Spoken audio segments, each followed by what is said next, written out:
আমন্ত্রণ জানাচ্ছি আপডেট সংবাদে। শুরুতেই জানিয়ে দিব গুরুত্বপূর্ণ শিরোনাম, এরপরেই থাকবে বিস্তারিত। সর্বশেষ ইসরায়েল ফিলিস্তিন যুদ্ধের তথ্য জানিয়ে দিব। গাজায় সকাল থেকেই শুরু প্রতিদিনের জীবন যুদ্ধ। এরপর জানিয়ে দিব ইসরায়েলে হামলায় নতুন অস্ত্র ব্যবহারের দাবি হিজবুল্লাহর। গাজার আল শিফা হাসপাতাল মৃত্যুর সঙ্গে লড়ছে ৩৯ শিশু।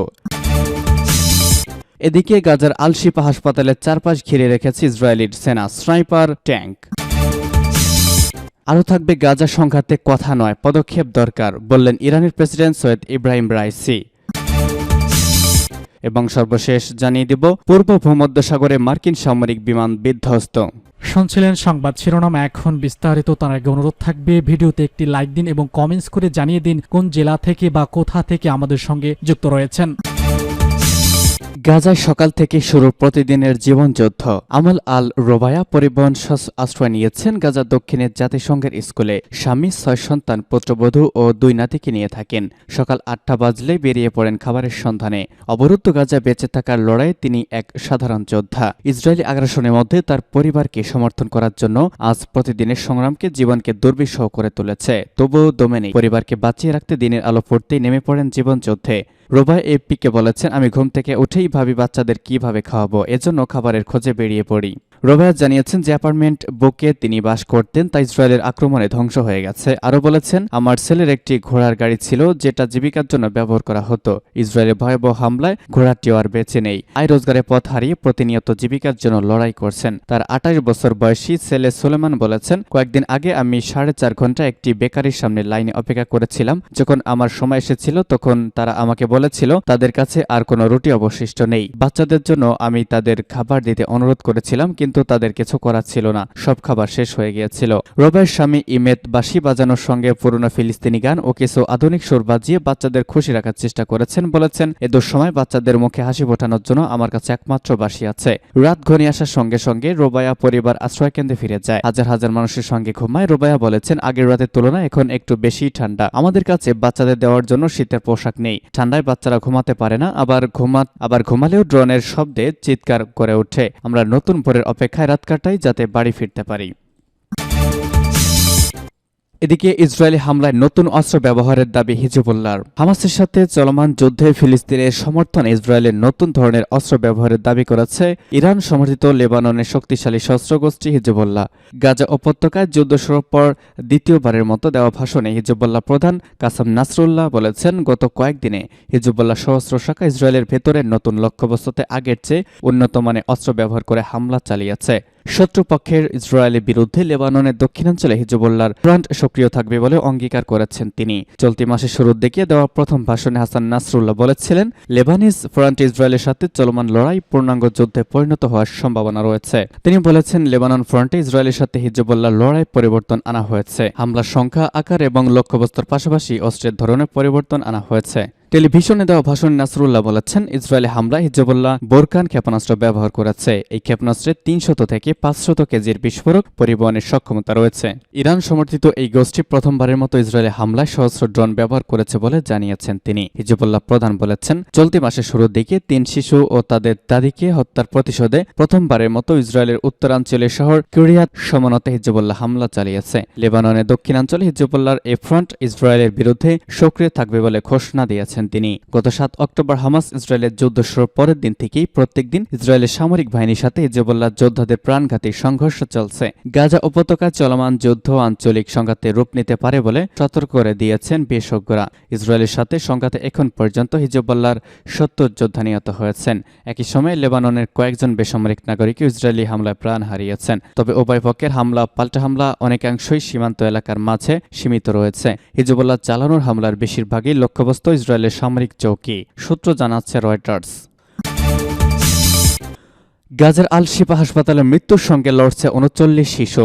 ফিলিস্তিনে অবরুদ্ধ গাজা উপত্যকার সবচেয়ে বড় হাসপাতাল আল শিফা একের পর এক হামলা চালাচ্ছে ইসরায়েল। ইসরায়েলি হামলার মধ্যে জ্বালানি ফুরিয়ে যাওয়া হাসপাতালের সব জেনারেটর বন্ধ হয়ে গেছে। এই কারণেই এই হাসপাতাল এখন মৃত্যুর সঙ্গে লড়ছে ইনকিউবেটরে থাকা 45টি শিশু। খবর আল জাজিরার। হামাস শাসিত গাজার উপস্বাস্থ্যমন্ত্রী ডক্টর ইউসুফ আবু আলরেশ বলেছেন, আমাদের ইনকিউবেটরে 45টি নবজাতক শিশু আছে। এসব শিশু এখন মৃত্যুর সঙ্গে লড়ছে। আমরা হাসপাতালের ভিতরে সম্পূর্ণ আটকা, বাইরের দুনিয়া থেকে বিচ্ছিন্ন, কোনো চিকিৎসা ব্যবস্থা ছাড়াই এখানে পড়ে আছি। আমরা মৃতদেহ পর্যন্ত দাফন করতে পারছি না। ইসরায়েলি হামলার মধ্যে হাসপাতালে বর্তমান পরিস্থিতি বর্ণনা করে ডাক্তার ইউসুফ বলেছেন, জ্বালানি না থাকা হাসপাতালে সব জেনারেটর বন্ধ হয়ে গেছে। কেউ হাসপাতালে আশেপাশে ঘোরাফেরা করতেও পারছে না।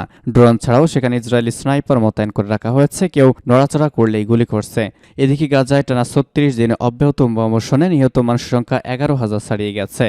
গাজার স্বাস্থ্য মন্ত্রণালয় জানিয়েছে এখন পর্যন্ত ১১,০৭৮ জন নিহত হয়েছেন, এদের মধ্যে ৪,০০০-এর বেশি শিশু রয়েছে। গত ৭ অক্টোবর গাজা থেকে ইসরায়েলি নজিরবিহীন হামলা চালায় ফিলিস্তিনি স্বাধীনতাকামী সংগঠন হামাস। হামাসের হামলার জবাবে গাজায় টানা বিমান হামলা চালাচ্ছে ইসরায়েল। অব্যাহত বোমাবর্ষণের মধ্যেই এবার সেখানে বড় ধরনের স্থল হামলা শুরু করেছে ইসরায়েলি সেনারা। গাজার আল শিফা হাসপাতালের চারপাশে ঘিরে ইসরায়েলের স্নাইপার, সেনা, ট্যাঙ্ক। গাজা বর্তমানে কি ঘটছে তা ভাষায় বর্ণনা করার মতো শব্দ হারিয়ে গেছে। ক্রমাগত কানে আসছে গুলি আর বিস্ফোরণের শব্দ।